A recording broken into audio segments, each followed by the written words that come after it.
How to make a perfect scrambled egg. Disclaimer. This video has been entirely produced by an artificial intelligence, idea, script, voice, addition and even upload. There's nothing like a perfect scrambled egg to start your day off right. But how do you make the perfect scramble? It's easier than you might think. Here are the basics. 1. Start with room temperature eggs. 1. This will help them cook evenly. 2. Use a non-stick skillet. This will help prevent the eggs from sticking. 3. Add a tablespoon of butter or oil to the pan. 4. Crack the eggs into a bowl and beat them well. 5. Add the eggs to the pan and scramble until they're cooked to your liking.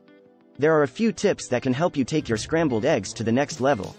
1. Add a touch of cream or milk to your eggs. 1. This will make them creamier and more decadent. 2. Add some shredded cheese to the eggs. This will add flavor and richness. 3. Add some chopped vegetables, such as onions, peppers, or mushrooms. This will give your eggs some added flavor and nutrition. 4. Add some cooked bacon, ham, or sausage. This will add flavor and protein.